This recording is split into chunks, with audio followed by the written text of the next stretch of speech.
Hey, Missy Zarbach here, your friendly neighborhood metaphysical practitioner and life coach. Welcome to Free Advice Friday. Yay! It's our second Free Advice Friday, and today we're going to cover happiness and the crap that people feed us about happiness and what's going to really make us happy versus what actually does make us happy. I do want to apologize in advance. I am seeing a health coach right now, and I'm going through a bit of a healing crisis, so if I sound a little nasally, I apologize for that, but I'm on the path to healing, so it's really actually a wonderful thing. Okay, so the difference between what people feed us about happiness and what actual happiness is. So people feed us that happiness is 2.4 kids and a big fat house and a big fat car and an adorable dog and all of these things that a lot of us have. But at the end of the day, and what I found in my life as well, was that once you've gotten all those things, you still kind of have an empty feeling. Like, what's that really about, that empty feeling? And so this empty feeling, we call this lack of happiness, right? Lack of legitimate, authentic, true happiness. So you're told that once you get to XYZ, you're going to be happy. So once the baby comes, or once I finish school, or once I get married, or once I have, this degree, or once I have this friend, or once I'm in this group of masterminds, or whatever that looks like for you, you think that once you obtain, $100,000 in your savings account, you're going to be happy. But I'm here to tell you that happiness is the precursor to happiness, right? And I know that's a little counterintuitive, but hear me out. So in order to be happy, you have to be happy. It's crazy, right?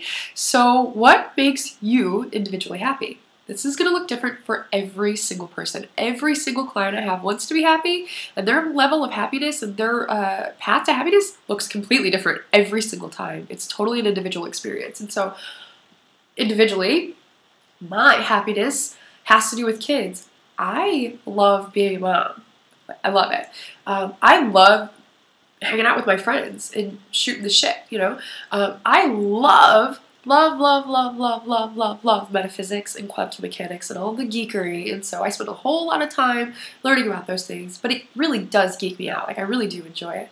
And so I really do love to be motivated by motivational speakers like Tony Robbins and Eric Thomas and all of the greats, I spend a lot of time doing that stuff because I'm a really happy person. And so I found that when I was pursuing what society told me was happy, I was exhausted a lot. My health was really, really poor. I wasn't meeting my own goals. I wasn't meeting expectations of those around me, people that mattered, and people whose expectations that I wanted to meet. And it's because I didn't know myself well enough to make a list of priorities and be kind of a hard ass about making sure I was hitting that list of priorities. And so I want you to prioritize your life, sections 1, 2, 3, 4, and 5, right? So are your kids first, or is your job first? Really? Like, we all want to say that our kids are first, but do your kids really come first? Are they your first priority? Or is your relationship with God your first priority? Whatever that looks like for you, nobody's judging you. Just be honest with yourself. Write it down in a folder that nobody else is going to see, or lock the file on your laptop, whatever you have to do. Be honest with yourself about what you really want, because that's the only way you're ever going to get happy. You have to prioritize your life.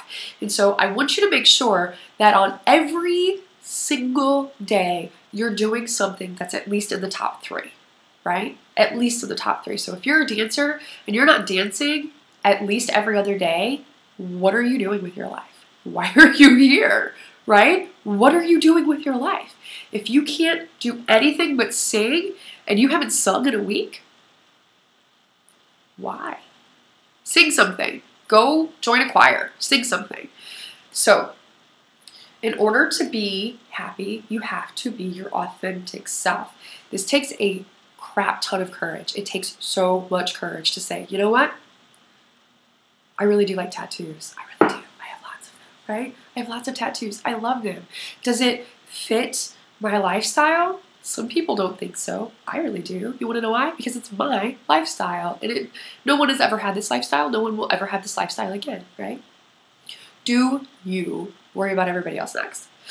Now, second is that you have to be willing to give up good for great. So you are going to be in a place in your life where you're going to look around and everything's going to be really, really comfortable, and you're going to be like, crap, if I make a move in any direction, one of these plates that I'm spinning might fall down, and I don't want to lose what I've worked for. We've all been there, right? And so if you're interested in getting out of your comfort zone, be interested in getting out of your comfort zone. You have to be willing to let go of the good to obtain the great, because you can't keep adding things, because you're gonna fall down. It's gonna weigh on your shoulders, you're gonna fall down, and you're gonna go into depression versus happiness, right? So what does it look like to let go of good for great? So my health, for instance, I'm dealing with right now, right? I had a pretty good lifestyle, but my health was really, really poor, right? And so I liked to eat cheeseburgers a lot, and I liked to eat bacon a lot, and this meat that was really, really bad for my individual body. I'm not saying it's bad for everybody. So I hired a health coach, and I had to stop eating that stuff. And now my health is improving. And so I had to let go of something that I consider to be really good. I love cheeseburgers, you know, but now I'm going to have great health as a result. And so there is a bit of sacrifice involved. You might not want to let go of cheeseburgers for being able to breathe, but I do. I want to let go of good for great every day. You know, it's difficult sometimes, but you make it work.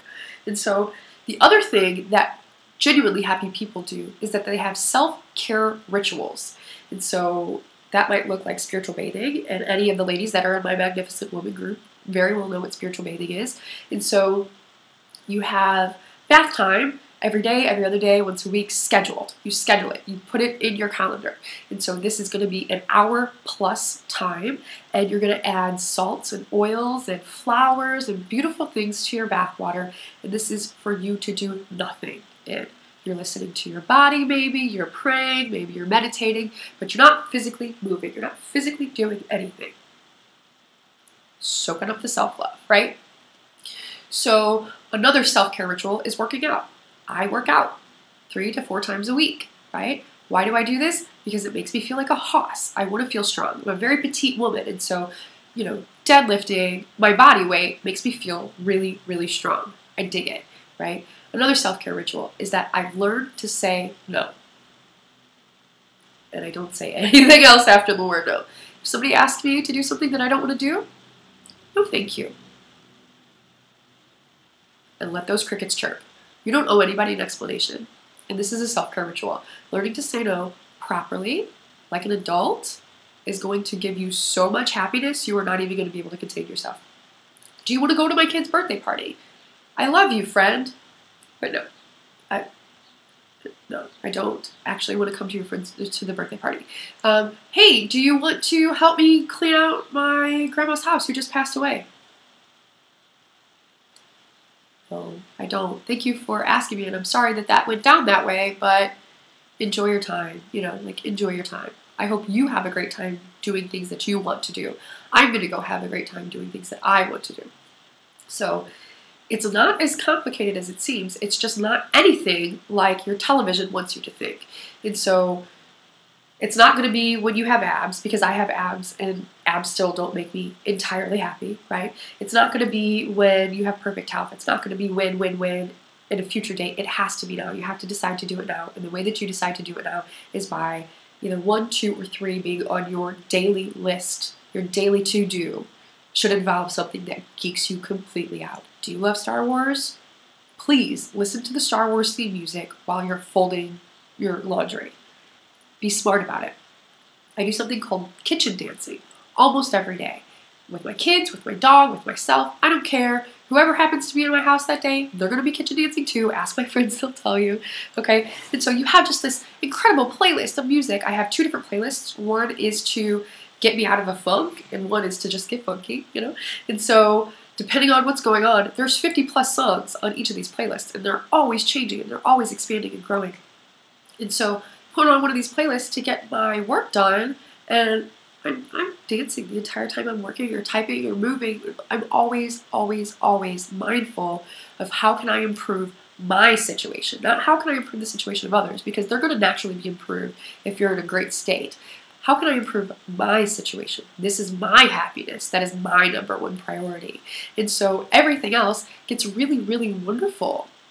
Everything else gets wonderful when you make yourself a priority, your authentic self, by prioritizing your life and knowing yourself.